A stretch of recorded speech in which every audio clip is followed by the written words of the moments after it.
Olá pessoal, tudo bem? Vamos continuar falando sobre fluxo para poder definir o que é o divergente, mais um operador do cálculo vetorial. Bem, na aula passada a gente falou sobre o fluxo, que corresponde ao número de linhas de campo que atravessa uma determinada superfície. Tá? O fluxo total através de uma superfície é a diferença entre o fluxo que sai e o fluxo que entra, já que nós vimos que fluxo que sai é positivo e fluxo que entra é negativo, certo? Então aqui eu tenho um exemplo, aqui eu tenho uma fonte de campo, pode ser, no caso do campo elétrico, é uma carga elétrica, e eu estou representando aqui as diferentes linhas de campo, certo? E peguei uma superfície fechada que não engloba a carga, a fonte das linhas de campo, certo? Nesse caso, eu não tenho carga nenhuma dentro da superfície, então eu sempre tenho uma linha entrando e uma linha saindo, a mesma linha saindo. A conclusão então, tá? É só para ilustrar aqui que a fonte de fluxo é isso daqui, se for um problema eletrostático é uma carga elétrica. Se for um problema de mecânica dos fluidos, pode ser uma fonte de água, por exemplo, tá? O bico de uma torneira. Tá? Então, nesse caso, o fluxo total é zero através dessa superfície, porque o número de linhas que entram é igual ao número de linhas que saem da superfície. Para cada linha que entra, eu tenho a mesma linha saindo. O fluxo total através da superfície fechada é igual a zero. Aqui eu estou representando um dipolo, então duas cargas elétricas, tá? Então aqui eu tenho a fonte de fluxo, as linhas de campo saem dessa fonte de fluxo, e aqui eu tenho um sorvedouro de campo, ou um ralo, ou um sumidouro. Aqui as linhas de fluxo chegam. Em eletrostática é uma carga elétrica negativa. Em problema de mecânica dos fluidos, aqui pode ser realmente um ralo, um buraco no solo, por exemplo, tá? Numa pia, coisa desse tipo. Então, o meu objetivo é verificar o fluxo através das diferentes superfícies que eu anotei aqui, certo? São todas superfícies fechadas. Então, a superfície A é essa superfície aqui, que envolve essa fonte, essa carga positiva. Eu tenho linhas de campo saindo, todas, logo o fluxo é positivo. Já na superfície B, eu observo que todas as linhas de campo estão chegando, estão entrando. Eu tenho uma carga negativa, eu tenho um ralo, um sorvedouro ou um sumidouro de linhas de fluxo. Logo aqui, através da superfície B, o fluxo é negativo. A superfície C é essa superfície aqui mais externa. Ela engloba, dentro dela eu tenho tanto uma carga positiva quanto uma carga negativa, de mesmo valor, de dipolo, certo? Então a gente observa que eu tenho linhas entrando, mas eu tenho linhas saindo. Na verdade, para cada linha saindo, eu tenho uma linha entrando, de maneira que o fluxo total através dessa superfície é igual a zero, já que a carga total dentro dela é igual a zero, carga elétrica nesse caso. E por fim, eu tenho uma superfície aqui D, eu desenho aqui amarelo, eu tenho sempre uma linha entrando e a mesma linha saindo. Então, o fluxo através dessa superfície fechada D, que também não engloba nenhuma fonte, nenhum sorvedouro, tá? O fluxo é zero, certo? Então, de maneira geral, se eu tenho dentro de uma superfície fonte de fluxo, certo? O fluxo é positivo. Se eu tenho sorvedouro, o fluxo é negativo. Se eu tenho uma diferença de fontes e sorvedores, eu tenho que verificar quem é mais forte. Se eu tenho umas linhas saindo ou umas linhas entrando, para ver se o fluxo é positivo ou negativo, certo? Vamos considerar o fluxo através de uma superfície de um volume infinitesimal. Então eu coloquei aqui, obviamente eu representei grande para facilitar a visualização, que exatamente nesse pontinho onde está o apontador laser aqui, nesse pontinho, eu tenho um vetor F. É um campo vetorial que varia com x, y e z. Então ele varia aqui nessa região tridimensional, certo? Esse meu volume infinitesimal tem dimensões ΔX, ΔY e ΔZ. Qual é o fluxo total através desse volume infinitesimal? É a soma dos fluxos, É o fluxo através das 6 faces. Então aqui, eu tenho na face da esquerda, em primeiro lugar, considerando a face da esquerda e a face da direita, tanto Fy quanto Fz são paralelos a essas faces, então não produzem fluxo. A única componente de campo que produz fluxo através dessas superfícies à esquerda e à direita é fx, em primeiro lugar. Segundo, o valor de fx é fx aqui no ponto central. Um pouquinho mais para a esquerda, quanto para a esquerda, metade do meu ΔX, o meu fx tem uma pequena variação, tá? E para a direita tem uma pequena variação. Então aqui eu estou supondo que o fx é um pouquinho menor e aqui um pouquinho maior, se o delta for positivo, certo? Se o ΔFx for positivo. Então, qual é o fluxo através dessas duas superfícies?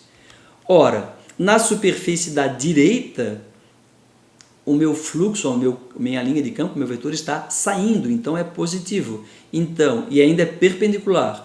Então, é o valor, o módulo da componente aqui, correspondente, aqui está representada, vezes a área. Quanto vale essa área transversal? A área vale ΔY vezes ΔZ. No lado esquerdo é bastante similar, só que o fluxo está entrando, então ele é negativo. E o valor da componente também é levemente diferente. Aqui está. Então isso é o fluxo, considerando apenas as paredes da direita e da esquerda, já subtraindo o que entra e o que sai. Bom, eu tenho também o fluxo das paredes de baixo, inferior e parede superior. Nesse caso aqui, a componente relevante é a componente FY, pois ela é perpendicular a essas paredes inferior e superior. As outras componentes são paralelas a essas paredes, certo? Essas faces, logo não produzem fluxo. E aqui mais uma vez, então, eu considero o fluxo que está saindo aqui em cima e desconto do fluxo que está entrando aqui embaixo, certo? E por fim, nessas paredes aqui, lá do fundo e aqui da frente, lá do fundo, essa parede aqui, eu esqueci de dizer, né? Eu tenho que considerar sempre a área, então nesse caso anterior, a área é ΔX vezes ΔZ. Agora, nessas paredes da frente e do fundo, a área é ΔX vezes ΔY, certo? É o que eu vou considerar agora. Aqui está, ΔX vezes ΔY, então o que sai é positivo, esse vetor marrom aqui saindo dessa área ΔX, ΔY, e aqui está entrando. Então aqui eu tenho o fluxo total através das 6 faces. Tem alguns termos aqui que simplificam, tá? Esses termos aqui eles se cancelam, pois eles são rigorosamente iguais. Então sobrou apenas o fluxo dado por essas expressões, depende apenas das variações das componentes x, y e z do campo vetorial. Bom, nós já vimos no início desse mini curso que esses ΔFx, ΔFy e ΔFz podem ser aproximados usando a derivada, que a gente chamou de aproximação linear, aproximação de primeira ordem.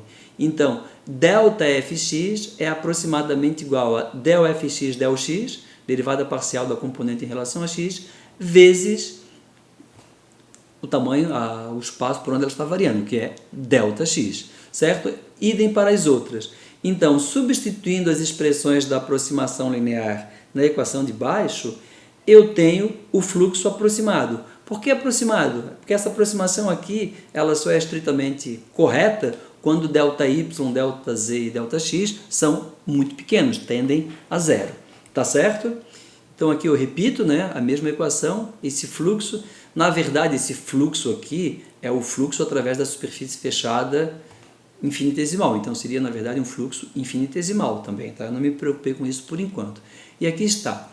Bem, essa região verde aqui tem um volume e esse volume é dado por ΔX vezes ΔY vezes ΔZ.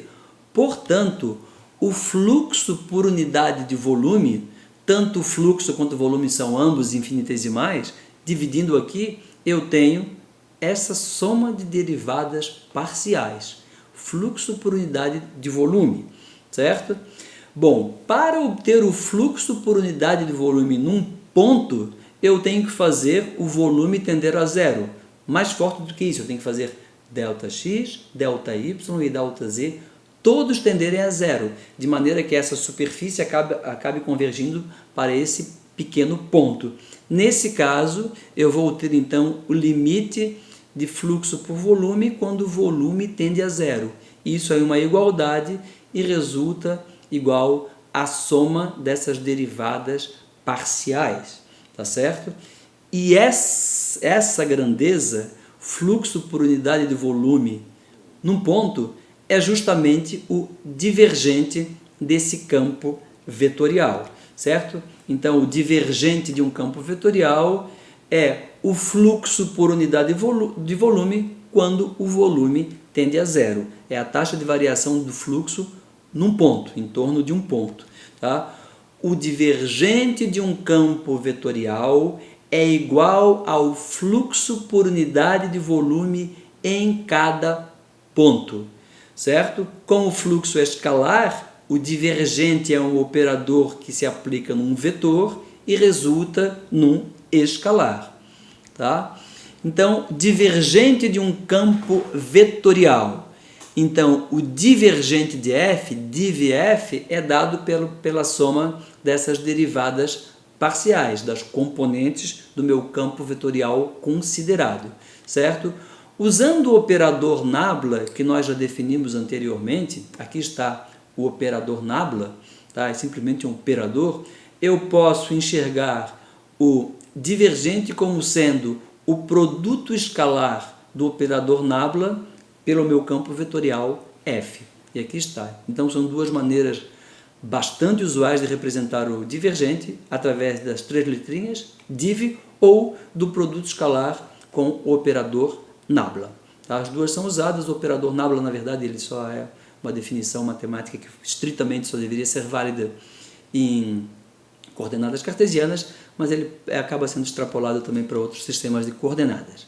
Bem, como eu tinha dito antes, o fluxo é uma grandeza escalar, portanto, o divergente, que é igual ao fluxo por unidade de volume num ponto, também é escalar. F é vetor, divergente de F é escalar.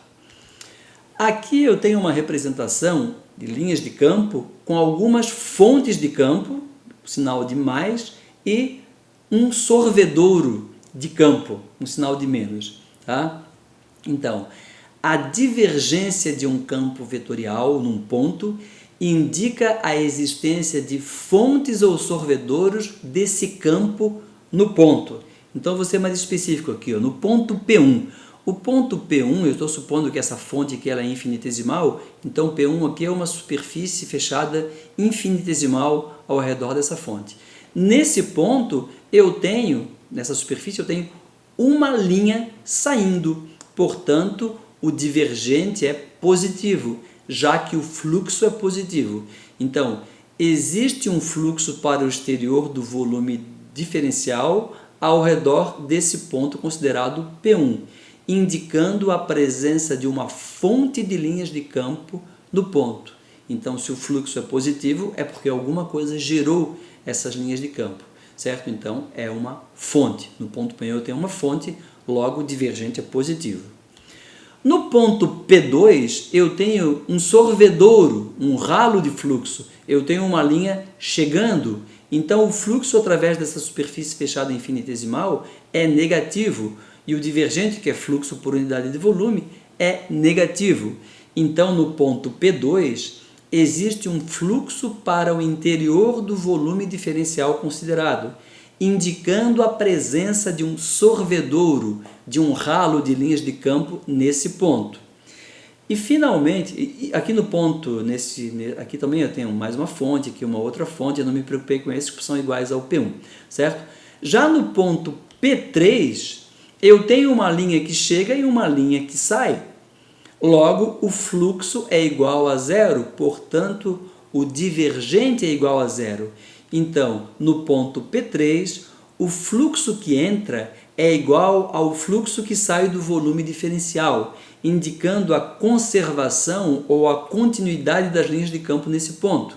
Eu não tenho nenhuma fonte, nenhum sorvedouro, logo a linha simplesmente passa direto, ela é contínua, tá certo?